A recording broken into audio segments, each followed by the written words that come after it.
In my latest video series 90, we discussed Incoterms which were used in international trade.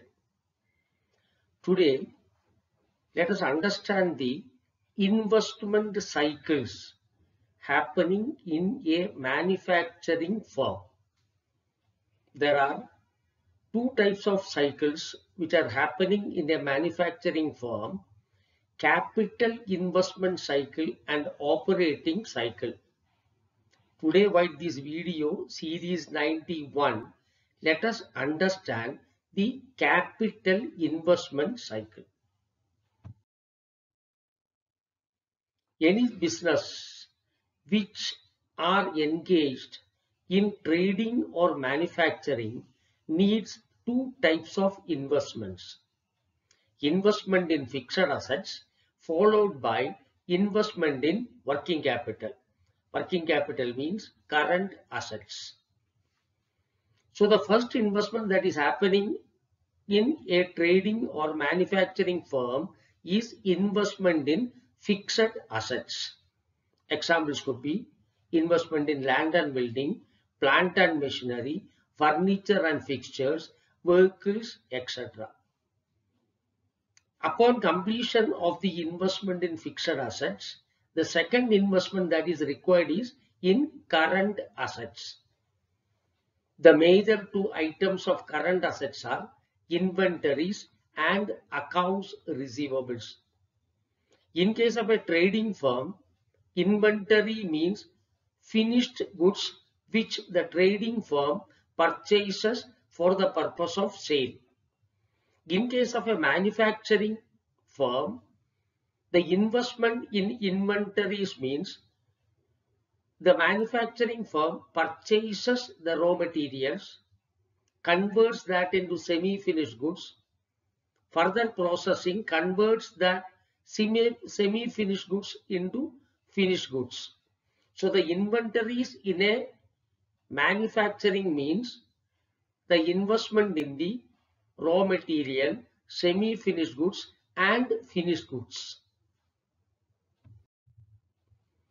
Business operate in cycles of financing and acquiring assets.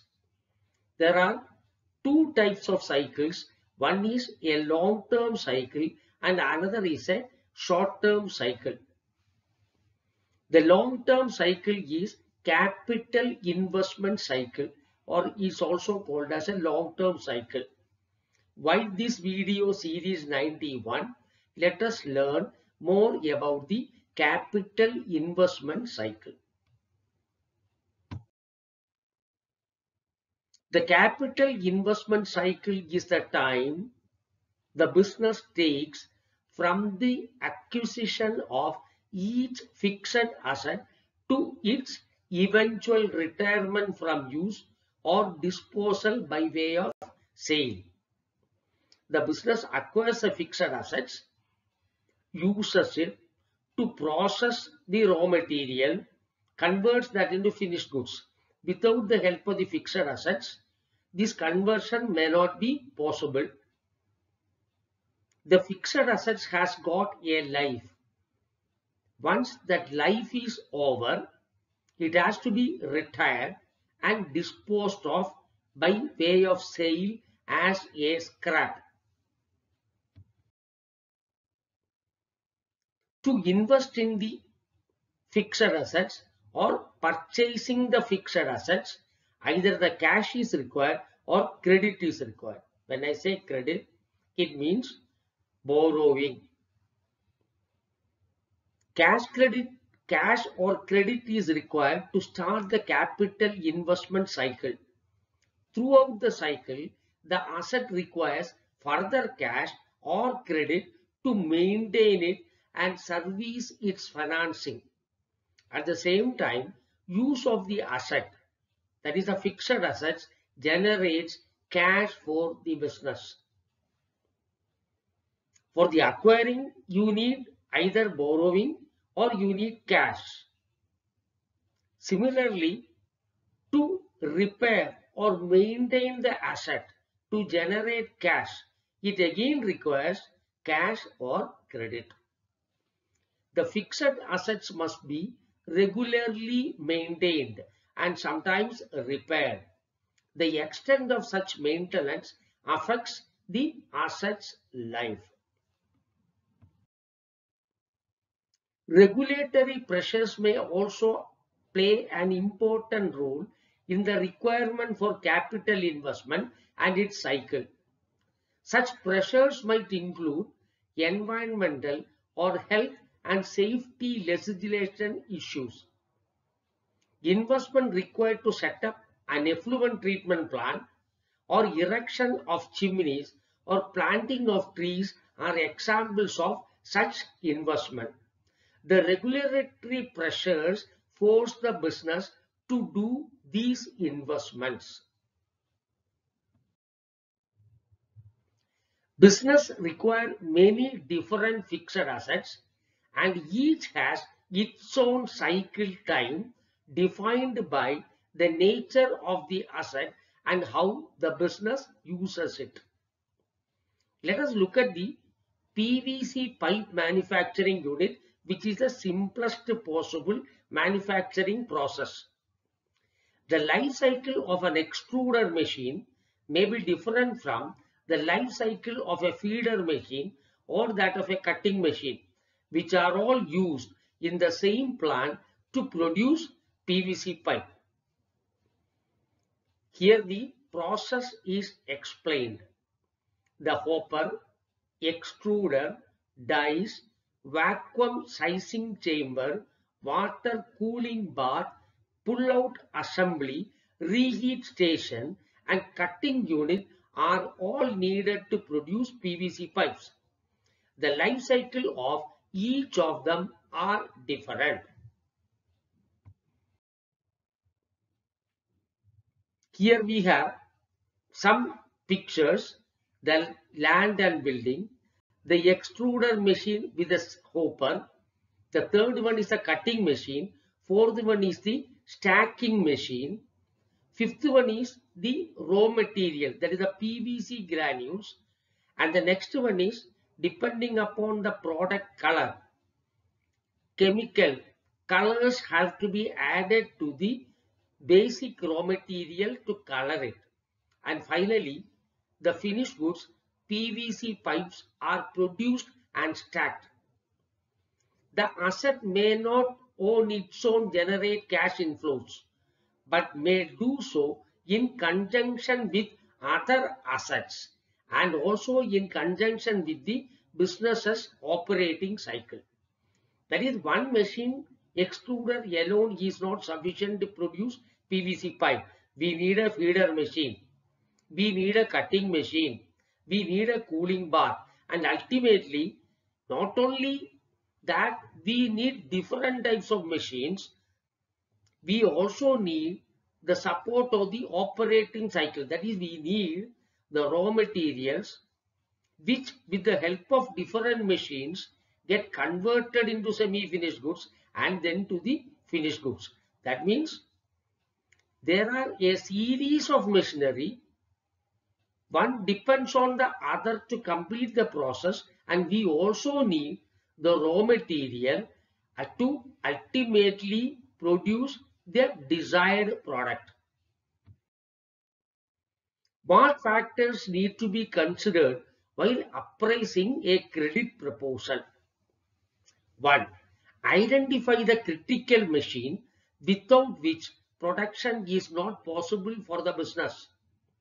The critical machinery may be indigenous one or imported one.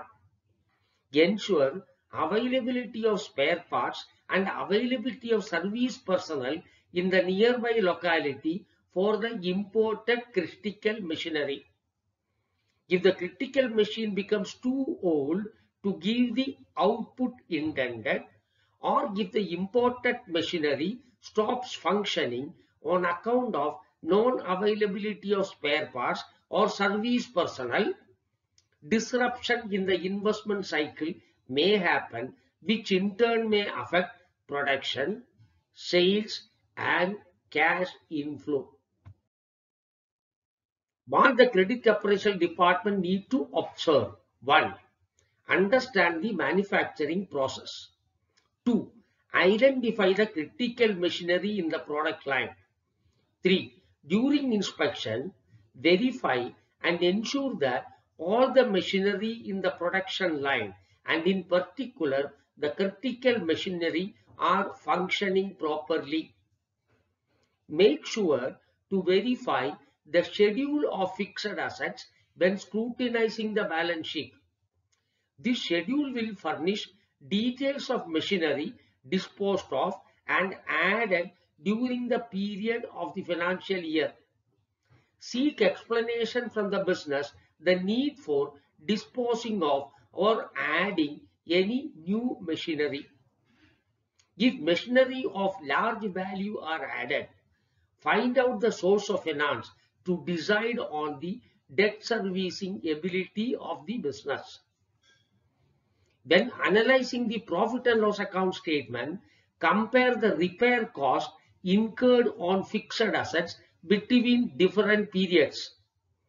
If the expense is found to increase substantially, it is an indication of aging of fixed assets.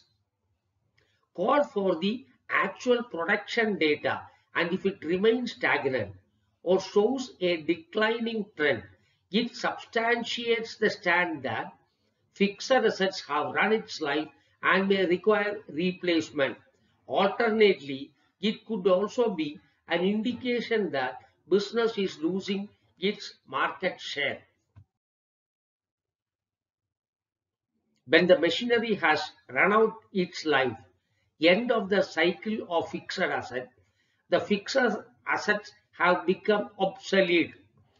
They are no longer capable of operating as intended. Assets may be disposed of before the end of their natural cycle as a result of changing business demand or circumstances also.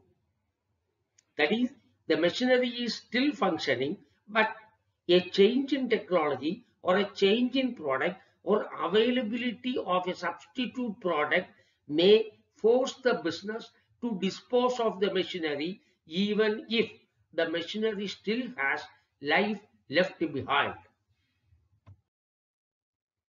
To replace an obsolete machinery or to replace a machinery to reduce the repair cost or to replace a machinery for improving the technology or for diversification, the business again must invest in additional fixed assets, which creates further capital investment cycles. Cash or credit is required to start a new capital investment cycle. Throughout the cycle, the asset requires further cash or credit to maintain it and service its financing. Financial efficiency in case of a fixed assets can be achieved by 1. Maximize the life of machine. Reduce the frequency of funding needs for replacement. So by this video series 91, we have learned capital investment cycle of a manufacturing firm. Subscribe to this channel to receive intimation on my new videos. Please note that subscribing to this channel is free. Press the like button and share the information with your friends and colleagues. In my next video series 92, we shall come out with another interesting topic, operating cycle of a manufacturing firm and the risk associated with the operating cycle. Thank you all very much. Visit my website www.lendinghub.co.in. Thank you all.